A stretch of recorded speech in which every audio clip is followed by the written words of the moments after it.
these songs, these phrases, these statements that we're all supposed to say and believe, but it's like we're saying them with our fingers crossed behind our backs. Well, I hear you. And that's one interpretation. I just think that as adults, I don't mean to be overly critical, but I actually think that the aggregate population right now are infants when it comes to principles. I don't think that we go through the mental gymnastics of purposefully ignoring the principles, which is what you have to do to have your fingers crossed behind your back. You're saying you recognize that you're not living up to these principles, but let me get away with it this one time so that I can get what I want. And I'm saying those principles are not even an afterthought. Even when you do what you want to do and things go wrong and you start trying to figure out what went wrong, why did people get mad because you did what you did? Whether it was deny somebody the right to speak or the right to vote or being intolerant of anybody, but I don't hear people saying, oops, I forgot all men are created equal. Welcome to Peter and Phil's Courageous Conversations, a podcast addressing race relations and social issues in hopes that you'll be inspired to do the same. Now, let's begin our conversation with your hosts, Dr. Peter Weinstein and Dr. Philip Nelson.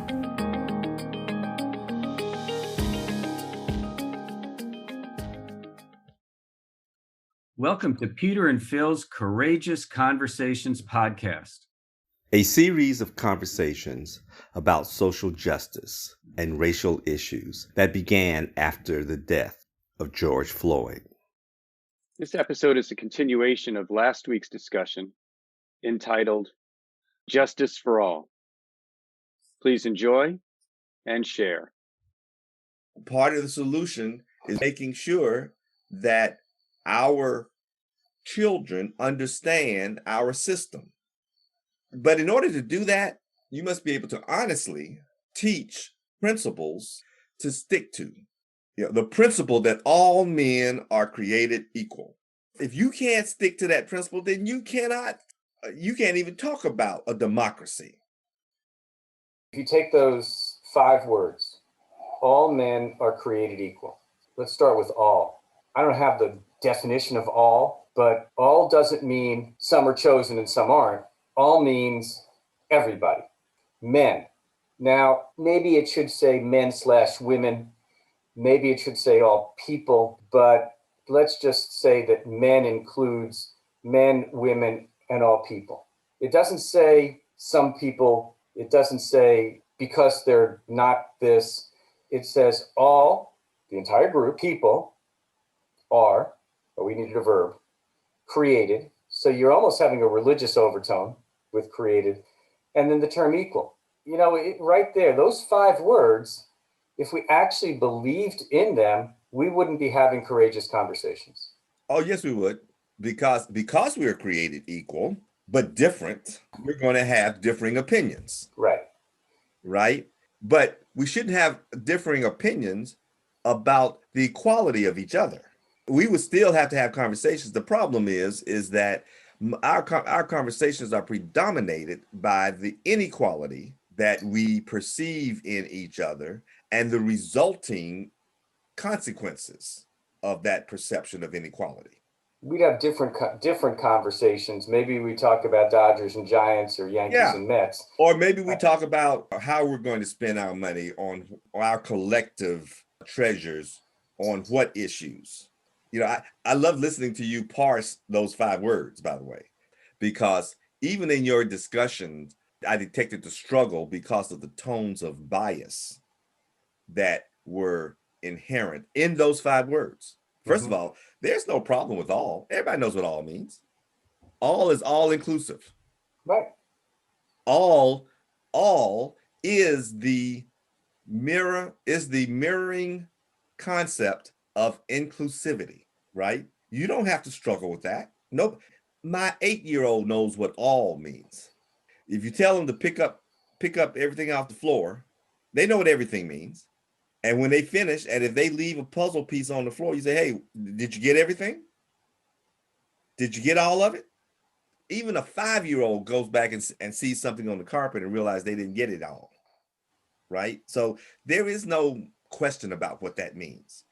Men, on the other hand, is a relic of the bias. But there was a time when man, the word man or men, was automatically inclusive too. It was the pejorative pronoun for humanity. Now, we can argue about whether that was a biased thing or not, but sometimes I think we get lost in the accuracy of the human language, of the English language. Well, at the time that those words were written, women were utilitarian. Yes, I know. But the concept that was being promoted by Jefferson when he wrote those words, he was in a ebolic state where he meant everybody, even while he was owning slaves. Yes. He still meant everybody. He knew what he meant. He didn't stop to think about the exceptions in life. He didn't stop to question himself. He was too busy trying to make an argument against the King of England. Yes. So he wasn't parsing his words. No. He meant women too, even though they couldn't vote. He was trying to describe a higher purpose. If he had only meant white men, he would have said white men. But in order to be discriminatory, he would have weakened his argument. That's the beauty behind those words. Absolutely. You can't look at the man. You have to look at the meaning of the words. That's why it has survived the ages. And if you take the phrase before it, we hold these truths to be self-evident. Why are we debating this? We're not debating the concept. Right. We're debating the application. We're bemoaning the fact that we've stepped away from the concept. We've started to take phrases out of the Declaration of Independence for the benefit or the detriment of individual groups. Well, there are people who never believed in that concept, right? These are the people with privilege. These are the people who said, whoa, wait a minute, that doesn't apply here. It's just like, during my early part of the career, whenever I talked about diversity or talked about, we had a conversation earlier about, we should have had these conversations a long time ago. Why did it take us 10 years to start talking about this stuff? And the reason is because you and I first met at meetings, at professional meetings. Right. I can't tell you how many times I was told, this is just about veterinary medicine. This isn't about the other stuff. We marginalized even the discussion. And we marginalized the discussion of government for so long that we don't know what we're talking about anymore.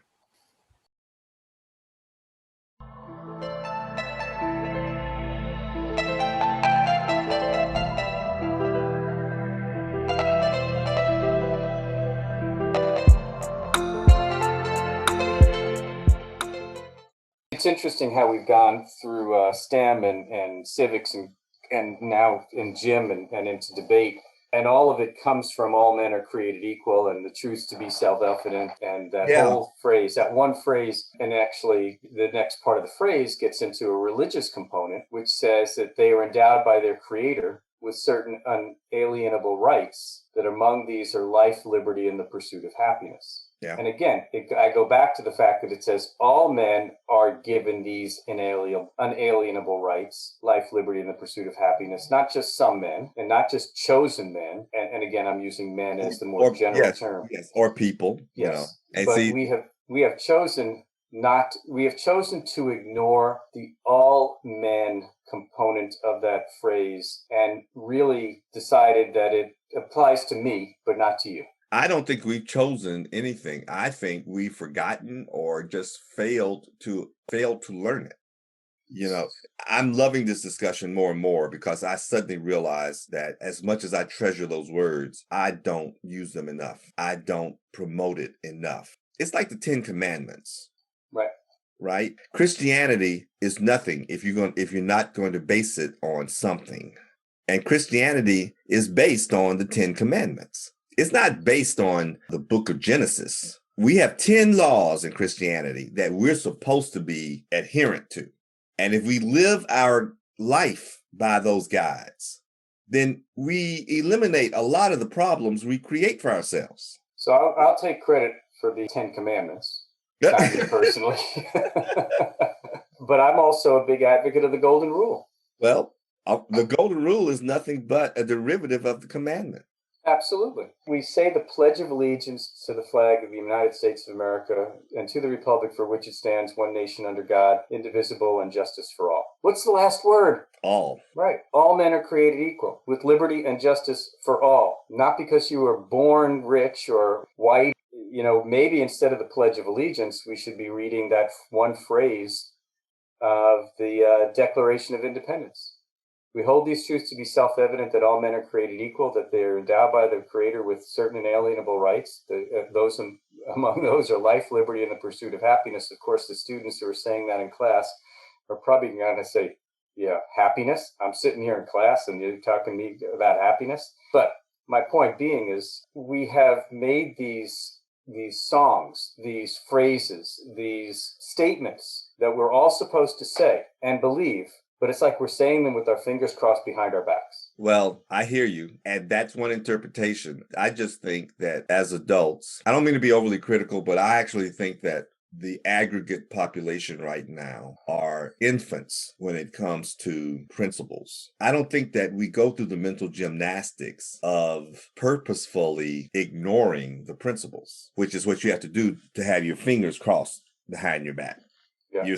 You're saying that you recognize that you're not living up to these principles. But let me get away with it this one time so that I can get what I want. And I'm saying those principles are not even an afterthought. Even when you do what you want to do and things go wrong and you start trying to figure out what went wrong, why did people get mad because you did what you did? Whether it was deny somebody the right to speak or the right to vote or being intolerant of anybody. But I don't hear people saying, oops, I forgot all men are created equal. I don't hear people saying that. I don't hear people saying, and justice for all. What I hear people saying is, I want justice for George Floyd's family. Not all, just this one. I want justice for that. I want people to get access to health care. I want people to get this. I want people to get that. And the fact that you can write a law that makes it more difficult for me to vote, it wasn't prefaced by all men being created equal. It wasn't prefaced by that thought. And it's not condemned with that thought. It's condemned because people recognize the unfairness of it. So my point is that if we're not going to pummel these principles into the electorate, then of course we're going to be principle-less.